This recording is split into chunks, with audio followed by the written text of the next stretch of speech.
Welcome back to DONSLIFE, welcome to the channel. Today we're going to take a deeper dive into Z Innovation's screen upgrade, the 13.1 inch that replaces this 8-inch monstrosity, or a 7-inch if you have it, for this series of GMC Sierra or Chevrolet Silverado pickup. That's right, here on the channel I've been testing the latest in screen upgrade options for these trucks, and now I've had a little more time with Z Innovation's 13.1 inch.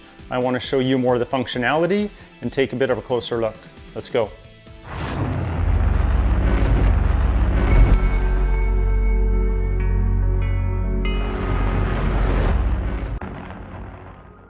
Now before you get too far in this video, if you didn't see the installation and some of the basic walkthrough, definitely go watch that video first. I'll leave a link in the video description below and one up here on the screen somewhere. Speaking of screens, I also have Z Innovation's other screen option available. This is the 12.3. That will be in an upcoming video, but I wanted to make sure I was a little more thorough with their 13.1 inch offering, going over that with you first so you would understand exactly what it can do or maybe can't do before we got into this one. So to date, there are over 200 comments and questions on the installation video that I made. It's only been a week, I think, and there's quite a bit there. But the number one question that keeps coming up is, do I like the 13.1 inch Z Innovation screen better than the 15.6 AU car one that's on the market? Honestly, I wish I could answer that, but I think it comes down to the features and then the execution of those features that are important to you. But don't worry, I'll still give you my honest take as I produce these videos, but I don't think it's fair just to pick something right now because I haven't tested them all. I want to show you some more features on this one here, and I'm also going to show you the 12.3 inch once we install it. And I'm also committed to doing some cold weather testing on all of the screens, all of the brands that I have at my disposal, so then you'll know if you live in a cold climate like me, what it's going to be like to operate. But don't worry, I won't let you down. I just don't want to glaze over information by rushing videos out before I have time to test things and figure them out. Now, nobody wants to watch a 45-minute review video, so I want to make it a lot quicker than that, so I'll keep this as tight as possible. But let's go review some more features now that I've had time to use this and kind of set it up the way that I like.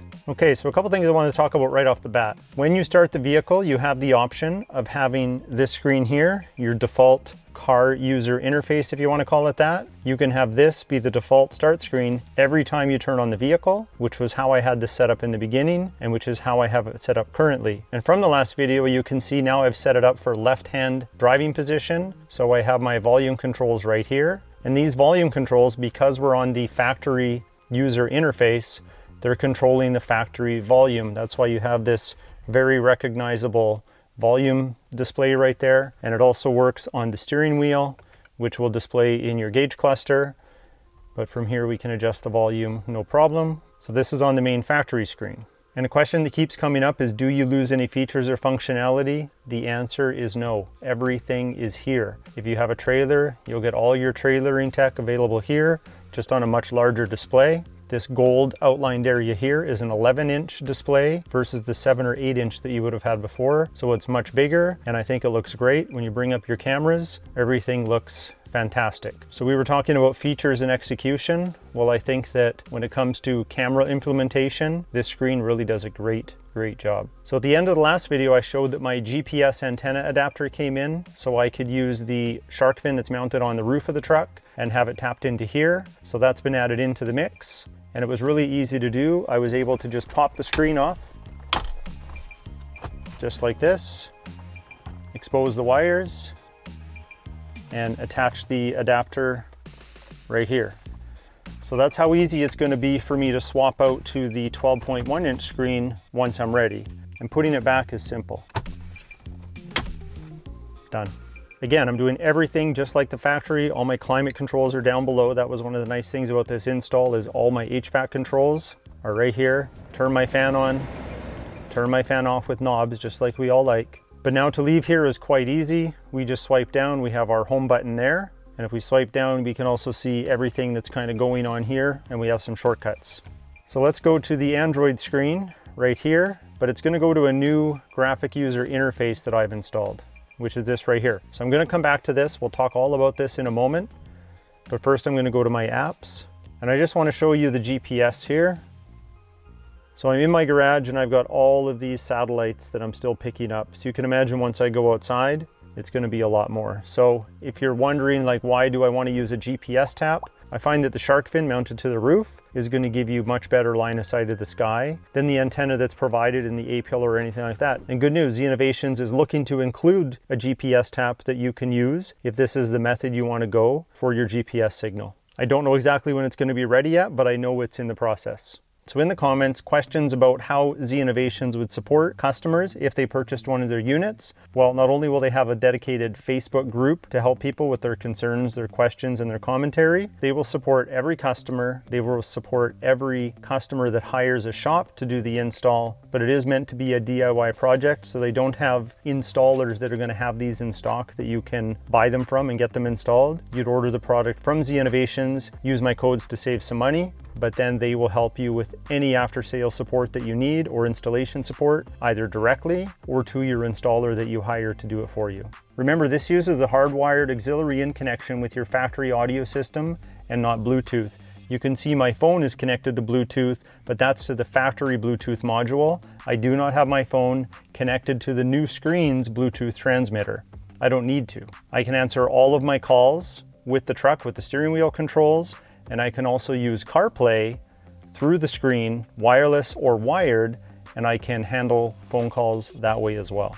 So I'm not using the Android phone system here. You can see I don't have my phone connected here. There's some other Bluetooth stuff connected, but not my phone. So I'm not using this interface for any of my phone calls. I'll use my truck for phone calls, or I can use CarPlay when it's connected. Now, going back to using the auxiliary input, if you don't have this option, your unit will be shipped with a USB auxiliary converter. It'll plug into your factory USB port, allowing your truck to see an auxiliary input, and this will still be superior to Bluetooth. Now, in the first video, I showed you there's a few different graphic user interfaces you could use. Well, I've downloaded a launcher called Vivid Launcher. It's a popular one. Many of you have probably heard of it if you're familiar with this type of technology. But right now it's installed, and I have to say it's probably my favorite so far. It allows you to pin your frequently used apps right at the bottom here. So I can go to my car user interface really quickly. I can swipe back, and now I'm in the Vivid Launcher again. I can change my widgets to be different things. But right now I have maps and I have media.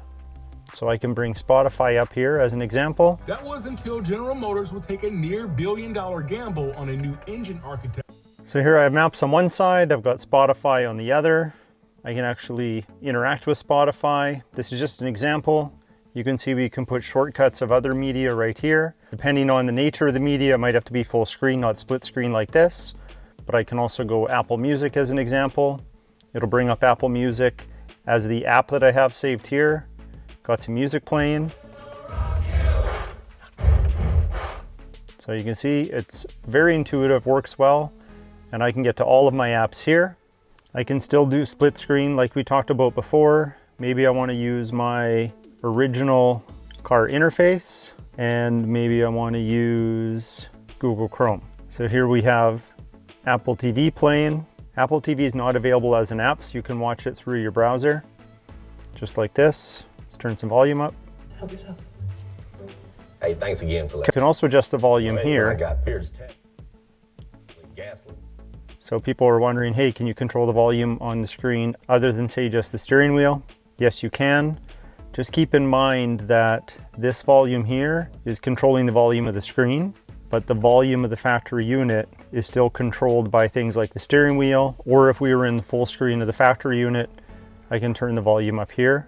So what I'm trying to say is you have a volume slider here. It's going to be dependent on how much volume you have coming out of the factory volume module. So Apple TV is actually playing through the browser because you can't install that app on an Android tablet like this, but we can still stream it. And of course you have this window mode that you can use if you want to watch it over top of something else that you're doing. Maybe we're using Google Maps and we want to have a video up in the top corner, and then my volume will control for that while I'm navigating. Or we can make these split screen. So lots of ways you can skin a cat, and we can split it either way. Or maybe you just want to play a video game.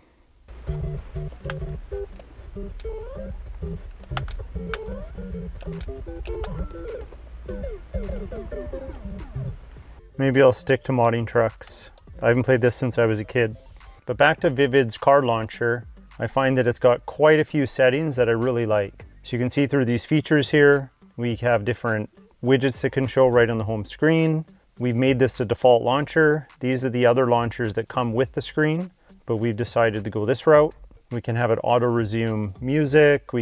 There's a number of things on here. I also made sure that it set up my car UI as the first app to load when the screen loads up. So it's always on my factory car screen, which I think is great because if there's anyone else driving my vehicle, then they get in, all they see is the car user interface that they would expect in this truck. And unless they know it has an Android system where they'd have to swipe down here to get to it, they'll probably just leave it be and not even know. Really, they'll just think we upgraded the screen to something larger.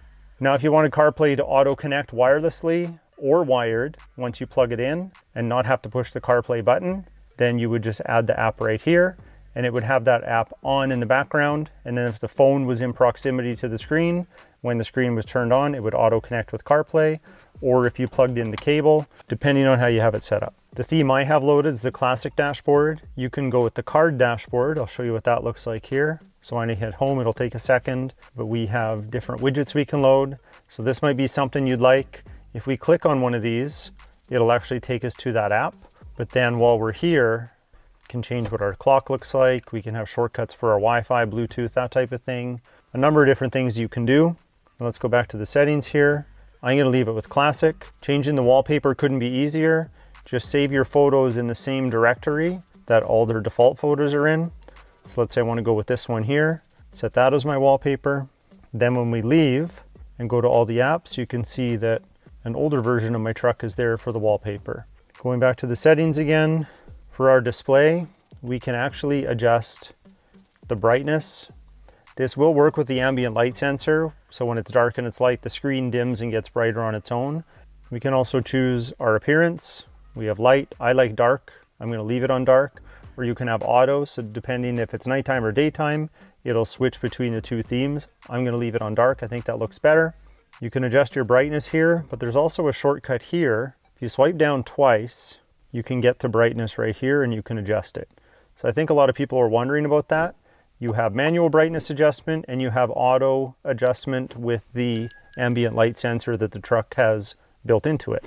There's a few more things you can do to customize. This just has more information in it. Those are the main things that you can customize up at the top, and then there's just some more information about wireless networks, what you're connected to. This whole demonstration right now has been done on my phone hotspotting. Now, I don't have it set up right now, but people want to know if you can do an animated boot up screen. Yes, you can. But the way the screen is designed is it goes to sleep when you're done with it, so it stays in a sleep state. If it were to shut off completely, just like if you shut off your phone completely and then turn back on every time, that would add several seconds to the startup, like 20, 30 seconds, and you're not gonna find that an enjoyable experience. Just keep in mind, if you want an animated boot logo, well, you gotta wait for the time it takes the tablet to boot, plus that logo to play before you get to here. So I'm fine with just having the GMC logo show up as this takes a few seconds to load. But that answers the question. Can you do it? Yes. Is it set up that way? No. And that's the reasoning. Okay, so the next demo I wanted to do is wired CarPlay and how I can still use my phone as a hotspot and not have any interruption whatsoever when I want to use my data plan. So here's a cable hooked up to my glove box where I have the wires ran for CarPlay. Now you can have CarPlay auto connect, but I put the icon here. This is connected. Now it's playing, it takes mere seconds. Now if you want to have CarPlay connected, you can still do that while using other apps that may use internet. Let's say Netflix. So we're streaming Netflix. So I've got my CarPlay up, I got my CarPlay maps, and I can still listen to Netflix playing in a small window there. And this is streaming, so I'm still using the internet. I'm still connected to my personal hotspot on my phone. So really the demonstration here is CarPlay will not interfere with your hotspot on your phone because we're using wired CarPlay, which right now only Z Innovations has this capability with the wired CarPlay feature. Now, if you're using a SIM card for your data plan that's dedicated to the tablet, then whether you're using wired CarPlay like I just was in this demonstration or using it wireless, it won't matter. There'll be no challenges when it comes to using both those things at the same time because they are separate. However, if you're using your data plan with OnStar or you're using your personal hotspot on your phone and you have wireless CarPlay enabled, then you will have problems using data. So again, SIM card best. Second best, I think personal hotspot or OnStar with wired CarPlay, and you'll get all the functionality, but you will have to have this wire connected. I like it because I'm paying for data on my phone anyway. I plug in this cable. Now this can use all of my data, and I can still use CarPlay with my phone. Of course, you don't have to use CarPlay. We got Spotify. We can download the Apple Music app. Anything that's on CarPlay can still be used right on the tablet. And Spotify looks great on here. So really you have lots of stuff that you can do. Some people are wondering about outputting your signal to rear screens if you have them. I don't, so I never really thought about it, but apparently you can with a device like this here. USB output to HDMI. Apparently it was designed to be able to do that. I don't have much more information for you, other than it probably requires an adapter similar to this one here. I know some of you wanted to see more when it came to the trailer cameras and their functionality, split screen with another app, say Google Maps. So here's an example of that right here. Now remember, our car user interface, because of the shape of this screen, it's squished in a little bit when we're using it in split screen mode. But if we use the 12.3 inch ultra wide screen in here, then we would get a non-distorted, non-squished version of the car user interface with all of the cameras. We could still split screen it with another app like Google Maps, like it's shown here. Now there's all kinds of customization journeys that you could go on to decide how you'd use this in your situation, but really it just comes down to what you're gonna find important and what you're gonna wanna have easy access to. My verdict so far is no crashing, no freezing. I've had no glitches. Everything has just worked, and I haven't had problems with audio connections because we have an analog audio connection. We're not using Bluetooth. I've been able to use split screen, and as long as the item's compatible, I can use things the way that I want to use them, and they just work. Well, there, I show you how mine's set up and how I've been using it for a little while. So far, so good. I'm liking the experience. I am going to install the 12.3 inch in the next video that I make, so you definitely want to stay tuned for that. But again, these videos are not the easiest to make because I don't know what's going to be important to you. For some of you, these apps are going to be important. To some of you, those ones aren't, but these ones are. So I'm just showing you some of the ones that I use in my day-to-day so you can get some insight into what might work for you. So if you like what you see so far and you want to get yourself one of these screens, I'll leave a link in the video description below. Definitely use the promo code DONSLIFE to save some money and the promo code DONSLIFE2 to get free shipping. Don't forget to subscribe and turn on your notifications so when we review the 12.3, you'll be right there along for the ride. But on that note, if you like today's video, hit that like button. Please consider subscribing and we'll talk to you next time.